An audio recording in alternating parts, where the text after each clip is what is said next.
Hello friends, today we are in the kitchen and I am so excited because it is going to be my first tomato processing day of the 2025 growing season. Now I have some cherry tomatoes in this basket, and then I have some Bliss tomatoes and I have some Roma tomatoes. What I am going to do is I already cleaned everything, so all I'm going to do is chop off the top of the Roma and chop off the top of the Bliss, and I'm gonna stick everything into this stock kettle and I'm going to put it on the stove and I am going to boil it all down because I am going to try and make homemade tomato paste. Now this is going to be a lengthy process. It's gonna take probably hours and hours and hours to boil this down. So I thought in the meantime, we could make a zucchini bundt cake. I was watching Becky at Acre Homestead the other day, and on one of her videos, she made a zucchini chocolate bundt cake, and it looked delicious. So I thought we could do that because my daughter and my two grandbabies are here. They are taking a nap in the camper. So I thought while they are out there napping, I could throw together some tomato paste and we could do a bundt cake so that we could have it for dessert after supper tonight.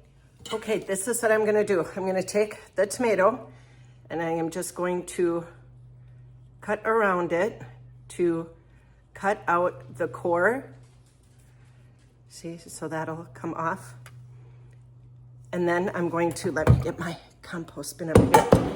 And then I'm just going to give it a little squeeze and I will squeeze out a lot of the seeds.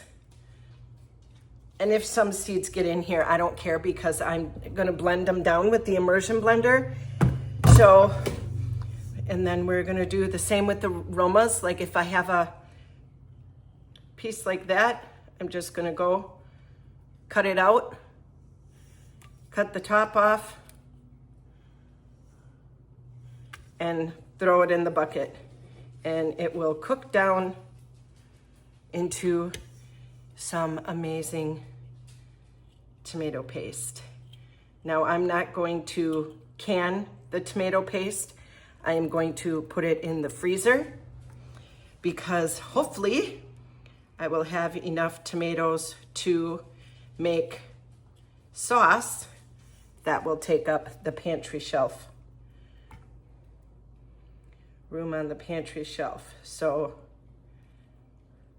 these I'm just gonna turn into little pucks and put them in a freezer bag and we'll freeze them. So can you see what I'm doing? I'm just going in and slicing off the top. And then I'm just squeezing out the seeds and I'm throwing them in the bucket. Now don't worry if you think that I am going to miss out on any kind of juice. I will not miss out on any kind of juice. These tomatoes they'll boil down. I'll get plenty of juice, and I'm not gonna season this. I'm just gonna put salt in it and I'm just gonna let it boil down, boil down, boil down, boil down until it gets like really thick. Thick, thick, thick is what I want.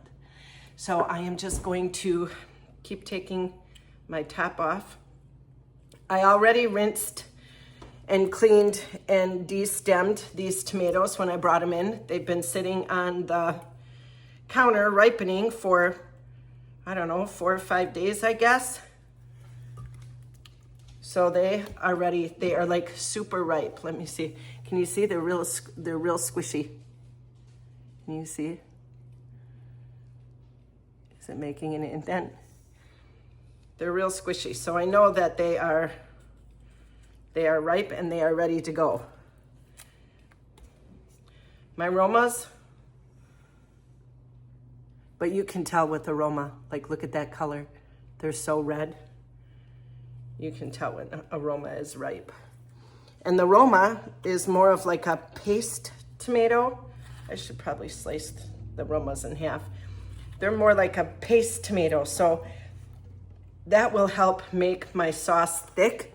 These Bliss tomatoes are sweet And so are the little cherry tomatoes. I have sweet 100s, and that is what is going to make my sauce sweet. So that is why I'm not going to really season it. I don't want any seasoning in my paste. I want the paste to be real plain because I'm going to use it for filler in soups, stews, sauces, stuff like that. And it's so nice to have on hand because I can do, you know, a tablespoon at a time, make the little pucks a tablespoon, and I don't have to open up a whole big can of tomato paste for one recipe, you know. So I'm just going to continue to clean, cut, and fill my kettle. Or maybe you can see what I'm doing better if I do it like this. Just cleaning them up and slicing them. This kettle will be full when I get done. And if you know you have any blemishes, like this little guy, see that little blemish? Just take your knife and cut it out. And then you can still use the tomato. A lot of the tomatoes that I froze, if they had a blemish like that, I fed them to the chickens. Just because, you know, the chickens want to have some tomatoes too, and some of them were super ripe and squishy, so I didn't take the time to clean them. And plus, you know, I give my chickens good food. My chickens give me good eggs. And I will take this. Oh, see, I cut that one. I'm not keeping that one. That will go to the chickens. I'm putting all of my stuff in my compost bin, and I will take it out to the chickens, and they will love to have a little treat. See this? I'm just gonna like cut this in half. Oh, look at, do you see the juice squeezing out? I'm just gonna cut it in half. That part will go to the chickens. This part will go in the sauce. Easy peasy. So I am just going to, so I can see you, I'm just going to keep continuing to clean the tomatoes and fill my pot, and then we will get it on the stove. Look at how full my kettle is. It is full. And that will cook down, I bet you, below half. I am so excited. I am just going to salt it and watch it. Now I'm just going to put in salt, and that is it. And then I'm going to take my masher, can't find it, but I'm just going to mash the tomatoes down like this so it squeezes out some of the sauce or some of the juice, so it doesn't burn on the bottom. I have my burner on medium to medium low, and all those little cherry tomatoes are on the bottom. So I want them to get all squishy so that it makes some sauce so it doesn't scorch on the bottom of the kettle. So I'm gonna keep doing this every now and again until I start seeing like liquid. And that'll happen 10 minutes. It's already happening. Can you see? Whoop. Can you see that down there? That's liquid already.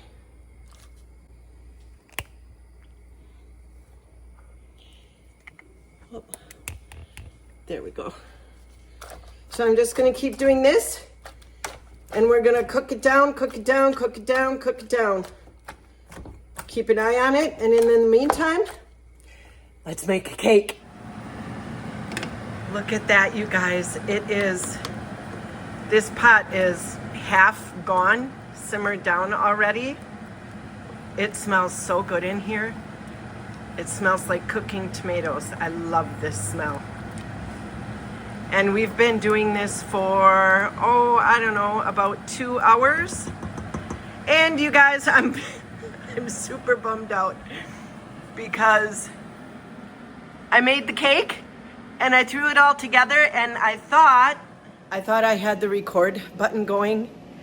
So on the first part, when I mixed all the ingredients together, I thought I hit record, and I must not have hit it correctly because it didn't record. And then when I realized I wasn't recording, I went and I started the recording and I explained what I had done. Well, when I hit record, somehow it went into slow-mo. And it all recorded in like slow motion. So I have to delete those parts of the cake. So we're not doing a cake together today. The cake is in the oven and I, like bonehead, messed up. But we still have the tomatoes. So I'll bring you back when they boil down some more. The odds of my bundt cake coming out completely clean are not good. I tried. This one was a little bit, it was like leftover. I didn't want to fill the bundt cake too full.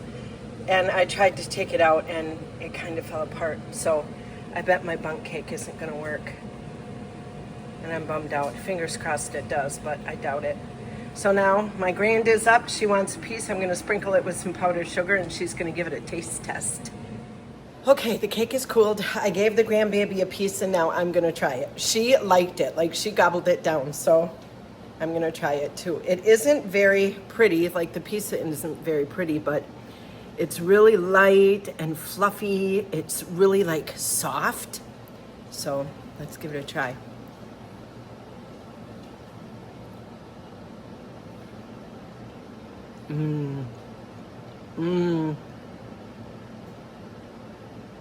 It's not like heavy like a cake, like a box cake can get heavy. It's not like that. It is not overpowering in any flavor. It's light, it's fluffy, it's moist. It has just like a hint of chocolate, like a tiny little tang from the sour cream. It is really good, you guys. I will definitely make this again.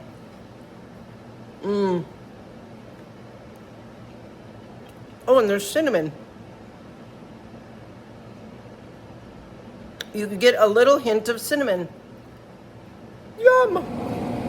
All right, you guys, my timer just went off. I'm gonna take the cake out of the oven. The bundt cake. Oh, it looks pretty. Look. All right, let's let it cool. It's been about 3 hours and I just turned this off because it's about 3/4 of the way cooked down. So I think I want to put the immersion blender to it and see if I can get it to get a little bit thicker, and then we'll continue to let it cook down just a little bit more. It's definitely getting thick, but it's a tad watery. So I think I am going to take the immersion blender to it. Another thing I am doing, you guys, is I had these King Hawaiian rolls in the freezer for, oh my gosh, I don't even know how long. And I took them out to unthaw them today because my daughter and my grands are here, and I thought we could have little sliders. Well, they are dry, they're hard. So what I'm gonna do is I just took the cake out of the oven, so I'm gonna break these up into a bunch of little pieces. I'm gonna fill this pizza tray. There's like little holes on the bottom. I'm gonna fill this up and I'm just gonna stick these into the warm oven and just let them dry out. And then I'm gonna make breadcrumbs with them. I got that whole pizza tray full and the oven is still warm. I didn't turn it back on. So I'm just gonna close the door and I'm just gonna leave them sit in there and just let them absorb that warm heat, and then it'll dry them out some more. And I'll just grind them down, and then I will make breadcrumbs out of them for meatloaf or meatballs or whatever you use breadcrumbs for.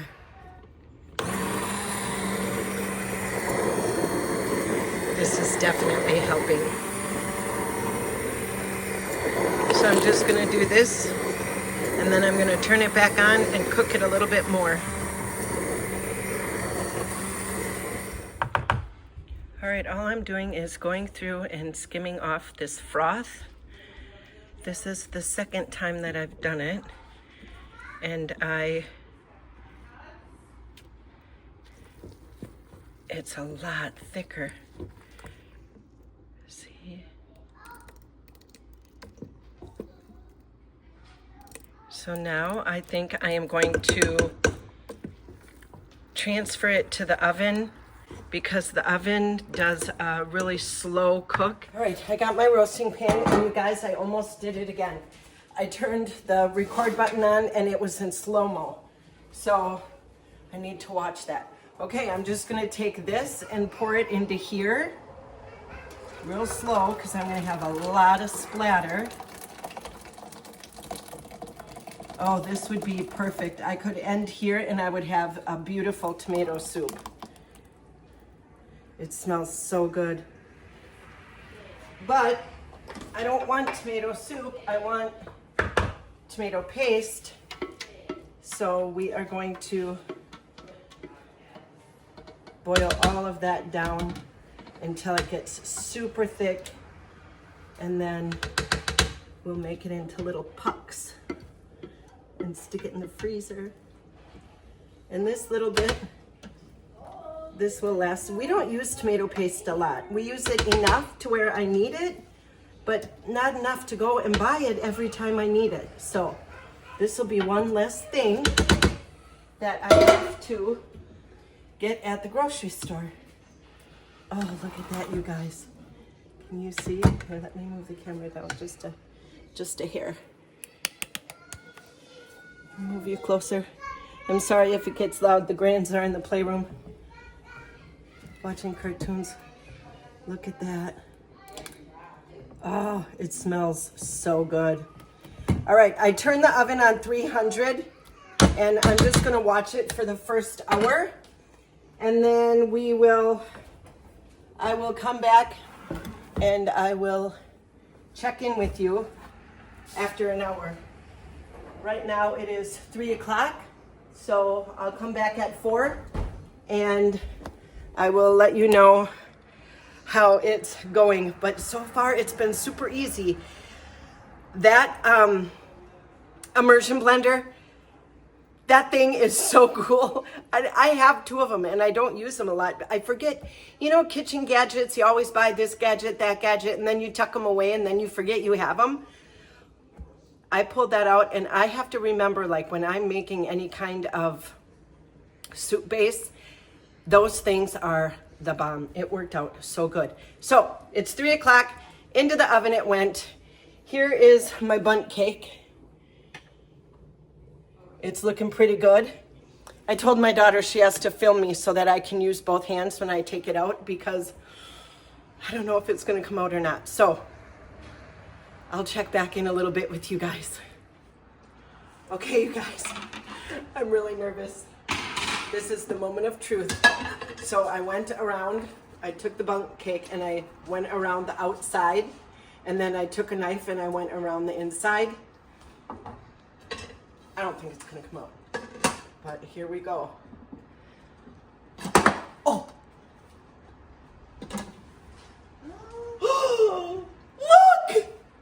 Look! Babe, go down on the cake. It worked! Oh my gosh, you guys, look at that. It's a little uneven, but who cares? It came out. Oh, now I'm gonna frost it. I think I'm gonna make like a chocolate ganache, because on this one, I just covered it.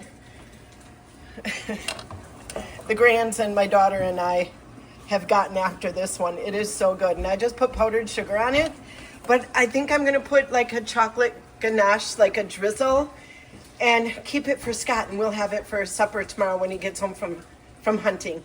Okay, it's 5:11. I totally forgot to check in because I was playing with the grands, but look at how thick. Can you see? Let me bring you down here. Ooh. Look at when it's cooked down and you can leave a mark in it. That's when you know it's done. Look at how thick it got, you guys. Oh, it smells so good. And remember when we first started, it was a huge stock kettle. And I have it cooked down. So what I'm gonna do is I'm gonna let this cool, and then I'm gonna transfer it over to this bowl, and I'm going to put it in the fridge because I don't have time to do it right now because I need to go and play with the grandbabies. So I will check back in with you guys tomorrow. You guys, it is the next morning. I put my tomato paste, I put it in the fridge overnight, and then I put it back in this pan this morning there was a little bit of water just residing on the top, and I wanted to cook it off. So I've had it in a 330 degree oven for about an hour and a half. Yesterday I had it on the stove and in the oven between the two, probably 5 hours. So this is a very time consuming process, but look at that. It is thick. It doesn't even fall off the spoon hardly. Look at that. I love it. So I'm gonna stick this in a bowl, stick it in the fridge, let it cool, and then we will make little pucks and stick them in the freezer. Oh, it smells good, you guys. It smells so good. Look at that. All cooked out. I love it.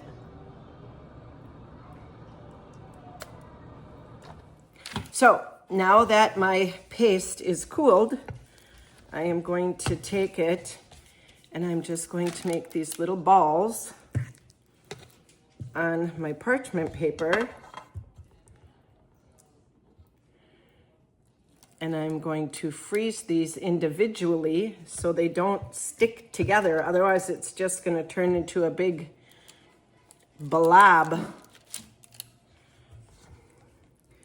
of tomato paste. So this is about 2 tablespoons, I'd say. I'm just using a cookie scoop.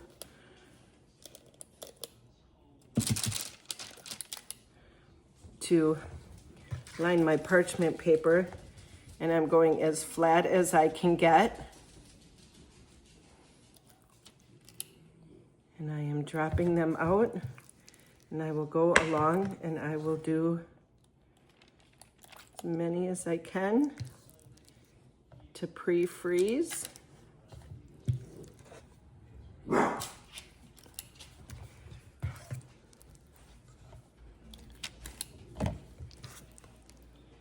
Wow, look at that, you guys. How awesome. Shh, Pearl. I think Pearl is barking at the neighbor dog. The neighbor dog is out and they can see him through the patio door. Look at that.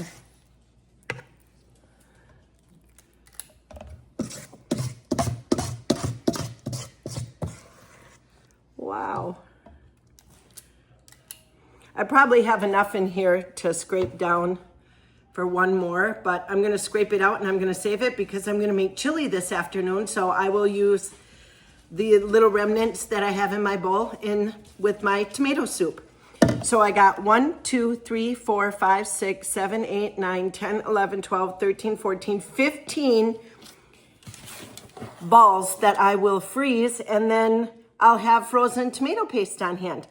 Let's get these in the freezer, and then I'll bring you guys back when I take them out of the freezer and store them. Do you guys remember when I tore up the Hawaiian buns and I I did like big pieces, and I just stuck them in the oven after I took out the tomato juice. Well, look,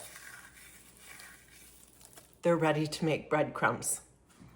Literally, this is the easiest process ever. Yes, my hands are clean.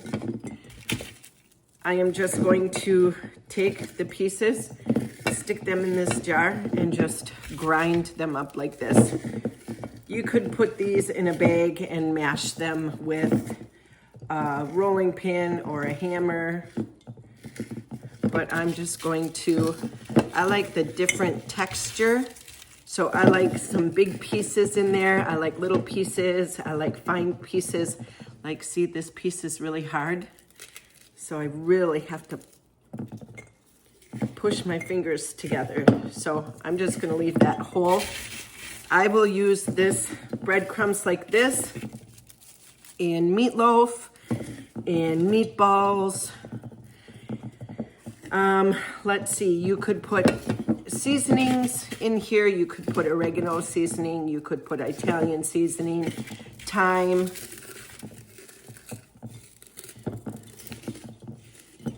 However you want it. I am going to leave mine plain. You can sprinkle this in or on top of like a tuna casserole or a chicken and rice casserole.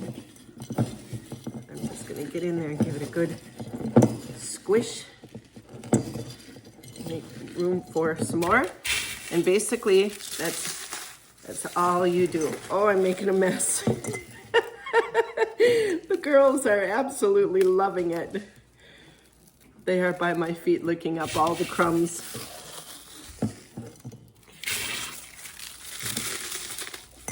And that is the fun thing about it, you guys. You can do it however you want.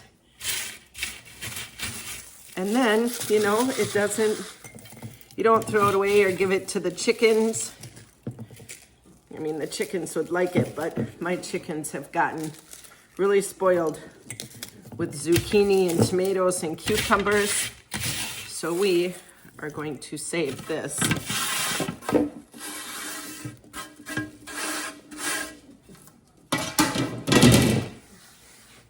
And you just take your crumbs. Yes, my counter is clean. And you stick it in there. And there you have a whole jar of homemade breadcrumbs.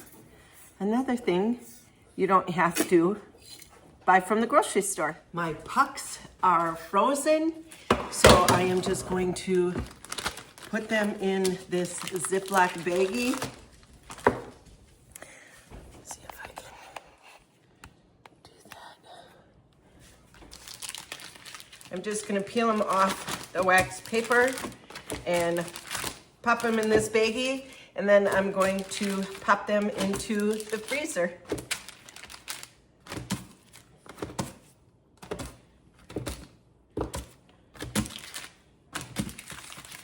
And then when I need some tomato paste, I will just go in there and grab a little puck and start cooking with it. Look at that. Well, friend, that's it for this video. Thanks for hanging out with me this weekend and making some tomato paste. It was a fun little project to do. And when you have some extra time and you're just hanging around in the house, like we were, the grandbabies were here, and I thought, well, we have time, why not make some tomato paste? Get in the kitchen. It's time consuming, but in the long run, it is so worth it. So I love that we got to spend the whole weekend together. I hope you enjoyed today's video. Oh, and with the cake, I did not make a chocolate ganache because it was such a light, fluffy cake. I didn't want that to be like a heavy frosting, sugary frosting.